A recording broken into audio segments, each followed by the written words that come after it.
Yo, what's going on guys, it's Cynical and welcome back to another episode of Sea Salt Snippets. Today for you guys, we have some saucy topics to talk about, so without further ado, let's just dive straight into it. So not too long ago, the ESRB finally gave Kingdom Hearts 3 a rating, that being of E10+. Now, this is pretty exciting because it essentially means that Kingdom Hearts 3 is getting extremely close to that of being completely finalized. Yes, crazy times we're currently living in. But a couple of days ago, the ESRB finally gave a rating summary for Kingdom Hearts 3, in which, if you guys don't know what a rating summary is, it's pretty much a basic description of the contents that can be expected in that said game. As an example, this game could contain shooting with magic projectiles, containing cartoony combat, exploring vast fantasy landscapes, etc, etc. So Kingdom Hearts 3 finally got a rating summary from the ESRB, and this has kicked up quite a bit of discussion, as the final part of the rating summary sort of contains like a potential spoiler. Now, I'm warning you guys right now, if you don't want to look into this, then please skip ahead. I'll put a timestamp on the video right now to skip to the next topic of today's episode of Sea Salt Snippets. But I honestly do believe that this really isn't a spoiler, for me personally anyway, because I really think it's something we were expecting one way or another. But however, let's read up on this rating summary. So the rating summary reads, "This is an action role-playing game in which the players follow Sora and his friends as they battle an evil force. From a third-person perspective, players explore Disney-themed worlds, gain cartoon character allies, and battle shadowy creatures along the way. Players use key-shaped swords, whimsical magic attacks, and special powers/attack moves to defeat enemies in frantic combat. Some sequences allow players to pilot robots or small ships that shoot projectiles at enemies from a first-person perspective." Now, this is where the sort of spoilerish content comes in.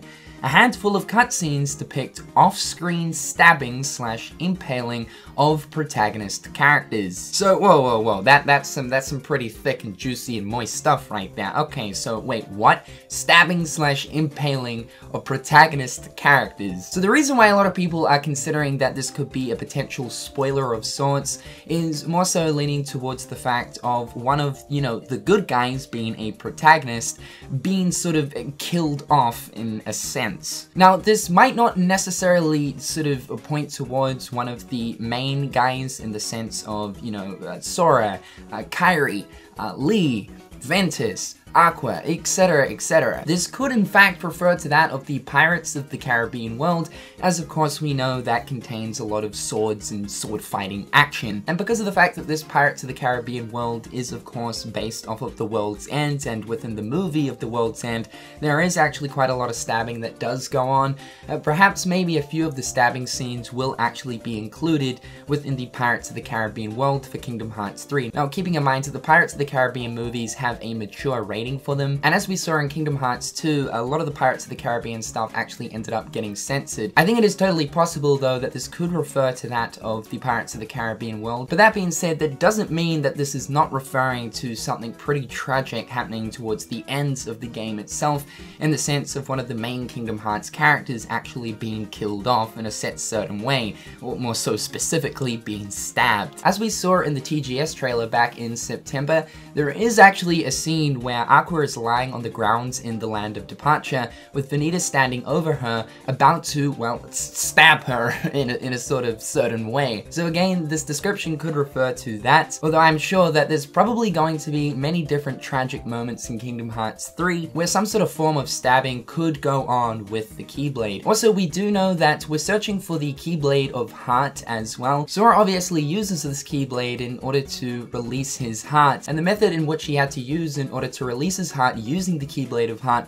was to actually stab himself. So again, it could actually refer to something along the lines of that, if of course there is going to be a scenario in Kingdom Hearts 3 where one of the protagonists actually do use the Keyblade of Heart to stab themselves to then release their heart. I also feel as if some funky stuff will probably also go on with Xehanort. As we know, he's able to stab himself in his heart as well with his Keyblade to release his heart too. One way or another though, I wouldn't really consider this spoiler-esque content, just mainly because I think this kind of stuff we were expecting. Keeping in mind, Kingdom Hearts 3 is the accumulation of absolutely everything that's happened in the series thus far, and so we already know that we're in for some pretty tragic stuff to go down. Please do let me know your thoughts and opinions towards this in the comment section down below. Next up for today, Shinji Hashimoto was interviewed on stage at EXO 18 shortly after the reveal of the Winnie the Pooh trailer. He was interviewed by Jeff Rubenstein, and he was asked actually a few questions, but most interestingly, he made a comment towards how there is actually some new tech that Square Enix are using specifically on the Pirates of the Caribbean world to more so accurately depict the roaring seas. The interesting thing about this is we actually haven't seen this new tech in action within any of the trailers, meaning that I guess the ocean visuals of the Pirates of the Caribbean world will look better when we actually get the final product of the game. Now, whether or not they'll show off this new tech for the roaring seas of the Pirates of the Caribbean world within an upcoming trailer, who exactly knows? I kind of hope so, because this has me intrigued, just considering the fact that the ocean visuals for the Pirates of the Caribbean world already looks like really nice. But this is what Shinji said. In Kingdom Hearts 3, we do use the hardware many ways in the different worlds. For example, in the Caribbean Sea from Pirates of the Caribbean, we use the hardware to depict the roaring seas that you haven't seen in the trailers, and on the details of the characters. For the CG world, San Francisco and Big Hero 6, we utilize the hardware of the vast city and the high buildings that you can jump off from. So all the verticality in that world utilizes that new hardware. I think more so in the sense of massive sort of roaring waves and all of that kind of stuff. We don't really see too much of that within the sort of ocean scenes of the Pirates of the Caribbean footage that we've received so far. So maybe they thought that in terms of getting out into deep ocean, having big waves splashing up against the ship would be something that would be visually pleasing and of course accurate to that of the Pirates of the Caribbean world, considering that from the looks of things, we do spend a fair amount of time on the sea. Real talk though, if they can get their hardware to the same level as the ocean hardware that was used for Sea of Thieves, my god, dude, we're gonna have an absolute blast in the Pirates of the Caribbean world, because in terms of like ocean graphics and visuals, Sea of Thieves definitely takes the reigning award. And last off for today, I thought we would talk about the mysterious Cloud World again and mention one theory in which I honestly do believe is probably the most likely at this point, and it's a theory that a lot of people have been talking about recently, even a lot of you guys when I released the video talking about the mysterious Cloud World. And this theory is that this world could actually be potentially Ventus's heart. I think this is an extremely accurate theory, just considering that at some point we will most likely be diving into Ventus's heart. As we saw within the TGS trailer, there is actually a cutscene of Sora quite literally diving into Ventus's dive to heart, which pretty much means Sora diving into his heart.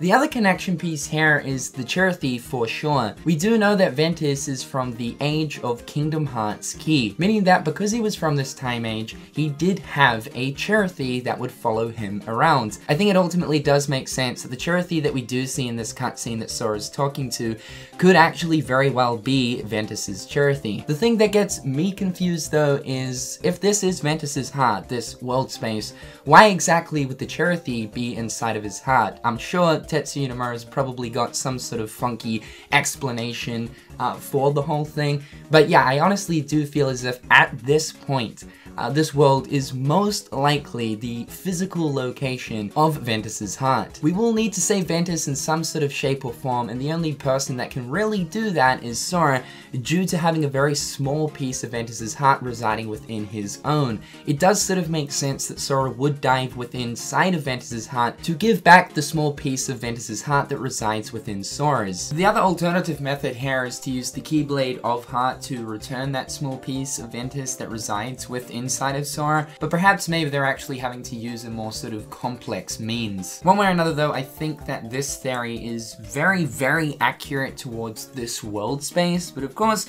time will tell. But guys, that is pretty much all for today's episode of Sea Salt Snippets. In the comment section down below, guys, please be sure to leave your thoughts and opinions. With all that being said, dudes, I'm Cynical. Hopefully you guys are having an absolutely fantastic day, and until next time, guys, I'll catch you later. Peace. Hit them on the page, you'll be coming through stunning. Gold in my mouth when you suckers be bluffing. Milk crate, gaming up the bitch though. Catch me in the back playing Super Nintendo.